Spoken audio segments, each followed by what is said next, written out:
Dear learners, আমরা এসইওর ধারাবাহিক টিউটোরিয়ালগুলোতে ছিলাম। এর আগে আমরা এসইওর মোটামুটি অনেকগুলো জিনিস নিয়ে অন পেজ অপটিমাইজেশনের জিনিস নিয়ে ধারাবাহিকভাবে আলোচনা করেছি।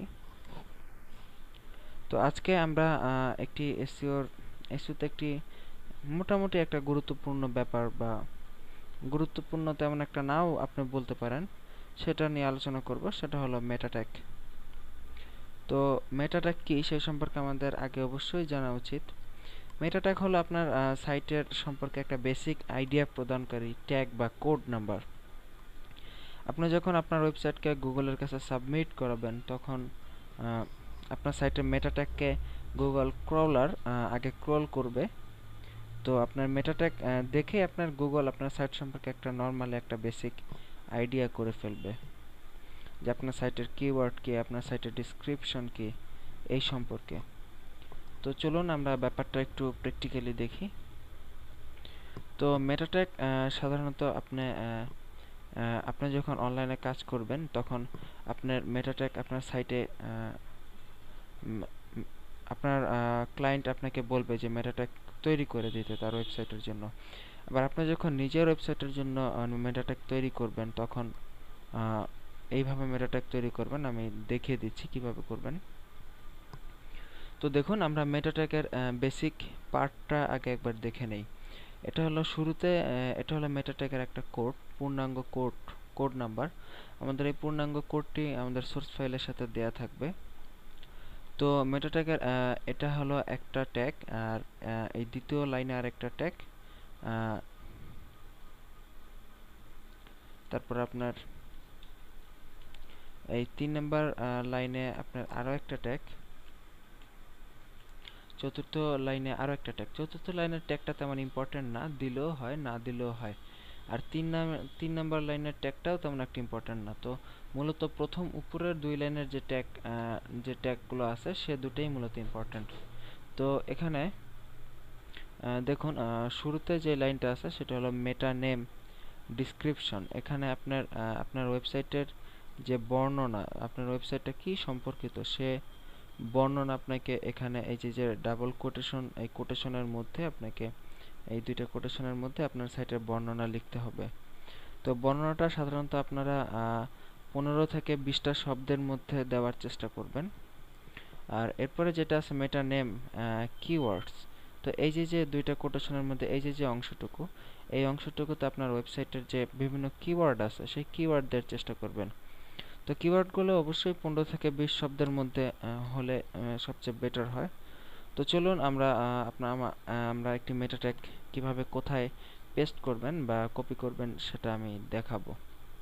তো দেখাই। তো চলুন আমরা এই সম্পূর্ণ মেটা ট্যাগটি কপি করে নিয়ে যাচ্ছি। কপি করলাম। তো আপনার HTML CSS দিয়ে যখন ওয়েবসাইট তৈরি করেন, তখন আপনাকে অবশ্যই আপনার সাইটে এরকম ফোল্ডার থাকে। index.html সাধারণত আপনার হোম পেজের জন্য HTML ফাংশন থাকে। আপনারা হয়তো ভাবতেছেন যে আমরা তো সাইট ডিজাইন পারি না, তাহলে এই index.html নিয়ে কিভাবে কাজ করব। তো আসলে চিন্তার কোনো কারণ নাই। আপনি যদি নিজস্ব একটি ওয়েবসাইট তৈরি করতে চান, তাহলে আপনি index.html কি, তখন এটা সাইট ডিজাইন শিখলেই বুঝতে পারবেন। তো আপনার যদি ফ্রিল্যান্স মার্কেট প্লেসে কাজ করতে চান এসইও, তা তাহলে আপনাকে চিন্তা করতে হবে না, কারণ ক্লায়েন্ট আপনাকে কখনোই বলবে না তার সাইটে মেটা ট্যাগ সাইট এডিট করে ঢুকতে। আপনাকে জাস্ট বলবে মেটা ট্যাগ তৈরি করে দিতে, আর ক্লায়েন্টই তার সাইটে মেটা ট্যাগ সঠিক জায়গায় বসিয়ে দিবে। তো চলুন আমরা index.html ফাইলটি নোটপ্যাড প্লাস প্লাসের সাথে ওপেন করি। তো দেখুন, প্রত্যেকটা ওয়েবসাইট মূলত 3টা বেসিক প্যাটার্নের মাধ্যমে হয়ে থাকে। তো বেসিক প্যাটার্নটা আমি আপনাদের একটু একটু বুঝিয়ে দেই। যেমন প্রথমে যেগুলো HTML দিয়ে যে ওয়েবসাইটগুলো তৈরি করা হয় সাধারণত, সেই ওয়েবসাইটগুলোর উপরে বেসিক একটি হেড নামে একটি ট্যাগ থাকে। তো হেড থাকে, প্রত্যেকটা ওয়েবসাইটের হেডার বলতে পারেন। হেডার নামে একটি অপশন থাকে, আর আরেকটি পার্ট থাকে হলো আপনার বডি। আমি ওয়েব ডিজাইন তেমন একটা জানি না, তো সে সম্পর্কে আমি বলতে পারবো না। আমি শুধু এসইওর জন্য যতটুকু দরকার ততটুকু বলতেছি। তো এই দুই হেডের মাঝখানে সাধারণত কোনো ওয়েবসাইটের টাইটেল দেয়া থাকে। তো আমরা একটা টাইটেল দিয়ে নেই। আমরা আমাদের সাইটের একটি মোটামুটি একটা টাইটেল দিয়ে নিলাম। ধরুন আমরা এখানে আমরা একটা টাইটেল দিলাম। আসলে আপনার সাইট যখন বানাবেন তখন আপনি বুঝতে পারবেন যে কিভাবে সাইটে টাইটেল দিতে হয়। আমি শুধু আপনাদের দেখানোর জন্য এই কাজটা করতেছি।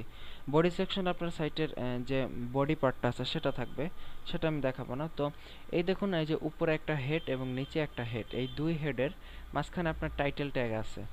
তো আপনার এই যে মেটা যে অংশটুকু আমরা এখান থেকে মেটার যে কোডটুকু আমরা যে কপি করে আনলাম এখান থেকে, তো সেই কোডটা আপনার ওয়েবসাইটের এই যে দুই হেড আছে, এই যে উপরে একটা হেড এবং নিচে একটা হেড, এই দুই হেডের মাঝখানে এই টাইটেল যে ট্যাগটা আছে, টাইটেল ট্যাগের উপরে বা নিচে যে কোনো স্থানে এই দুই হেডের মাঝখানে পেস্ট করে দিতে হবে। তো আমরা এখানে আমাদের কোডটা যেটা আমরা কপি করে নিয়ে আসছি সেটা পেস্ট করে দেই। তো দেখুন আমরা কিন্তু আমাদের মেটা ট্যাগগুলো এখানে পেস্ট করে দিলাম, সবগুলো ট্যাগ। তো পেস্ট করার পর এখন আমরা কিভাবে এডিট করব, কিভাবে কি করব সেটা একটু দেখি। তো ধরুন আমরা আমাদের অনলাইন স্কুল বিডি এই ওয়েবসাইটটার জন্যই আমরা একটি মেটা ট্যাগ বানাবো। তো আমাদের সাইটের বর্ণনা কি হবে, যেহেতু আমাদের এই ওয়েবসাইটটা একটা ফ্রি বা টিউটোরিয়াল সংক্রান্ত ওয়েবসাইট, তো আমরা এখানে লিখতে পারি ফ্রি ওয়েব টিউটোরিয়াল। তারপর আমরা এখানে একটু ডিসক্রিপশনে অথবা এইভাবে ডিসক্রিপশনে লিখতে পারি দিস সাইট ইজ আরেকটা কথা, মেটা ট্যাগের মধ্যে বড় হাতের অক্ষর না ইউজ করাটাই better. Is about this site is about online earning tutorial and this are free. তো দেখুন আমরা আমাদের ওয়েবসাইটের একটা মোটামুটি একটা 15 থেকে 20 শব্দের মধ্যে একটা ছোটোখাটো একটা বিবরণ দিয়ে দিলাম। এটা বেশি বড় হওয়ার প্রয়োজন নেই, ছোটোখাটো একটা বিবরণ হলেই enough. This site is about online earning tutorial and this are free, শেষ। আমাদের সাইটটি অনলাইন আর্নিং টিউটোরিয়াল সম্পর্কিত। তো এরপরে আপনার কিওয়ার্ডে আমাদের সাইটের জন্য যে কিওয়ার্ডগুলো আমরা মেইন যে কিওয়ার্ডগুলো বাছাই করে রেখেছি সেই কিওয়ার্ডগুলো আমরা এখানে দিয়ে দিব। আমাদের মেইন কিওয়ার্ডের মধ্যে একটা কিওয়ার্ড আছে অনলাইন স্কুল বিডি, তারপর কমা দিয়ে একটা স্পেস দিয়ে আমরা আরেকটা কিওয়ার্ড লিখব অনলাইন টিউটোরিয়ালস, তারপর আমরা লিখতে পারি ফ্রি টিউটোরিয়ালস, তারপর লিখতে পারি এসইও টিউটোরিয়ালস। তো এইভাবে আমরা 10 থেকে 15টা কিওয়ার্ডের মধ্যে দিয়ে শেষ করার চেষ্টা করব। তারপর আমরা দিতে পারি অনলাইন হেল্পলাইন। তারপর আমরা আরও একটা কিওয়ার্ড আমাদের ওয়েবসাইটের জন্য নির্বাচন করে দিতে পারি, যেমন এসইও চেইন টিউনস। তো এই আমাদের সাইটের কিওয়ার্ডগুলো আমরা এখানে নির্বাচিত করে দিলাম। আপনার ওয়েবসাইট যদি বাংলা ওয়েবসাইট হয় আপনি এই কিওয়ার্ডগুলো বাংলায় লিখতে পারবেন, কোনো প্রবলেম নেই। তো এখানে এই অথরের যে সেকশনটা আছে এখানে আপনার নিজের নাম লিখতে হবে। আপনি যদি সাইটের ওনার হন, আমি আমার সাইটের ওনার হিসেবে আমি আমার নিজের নামটাই লিখে দিলাম। তো এখানে ক্যারেক্টার UTF-8 এটা অবশ্যই আপনাকে দিতে হবে যদি আপনি মেটা ট্যাগ বাংলায় এখানে লিখতে চান। আর যদি মেটা ট্যাগ বাংলায় না লিখে ইংলিশে লেখেন তাহলে ক্যারেক্টার UTF-8 দেওয়ার কোনো প্রয়োজন নাই। তো এইভাবে আপনি একটি ওয়েবসাইটের নির্দিষ্ট স্থানে আপনি মেটা ট্যাগকে পেস্ট করবেন। এটি আমরা একটা ওয়েবসাইটের বেসিক প্যাটার্নে পেস্ট করছি। তো চলুন দেখি আমরা এই বানানো মেটা ট্যাগটি একটি পূর্ণাঙ্গ ওয়েবসাইট তৈরি করা সাইটে আমরা পেস্ট করব। এই যে দেখুন এখানে একটি পূর্ণাঙ্গ HTML ওয়েবসাইটের প্যাটার্ন আছে। তো এখানে আমাদের হেড খুঁজে বের করতে, এই যে দেখুন আমাদের হেড সেকশন আমরা শুরুতে দেখতে পাচ্ছি।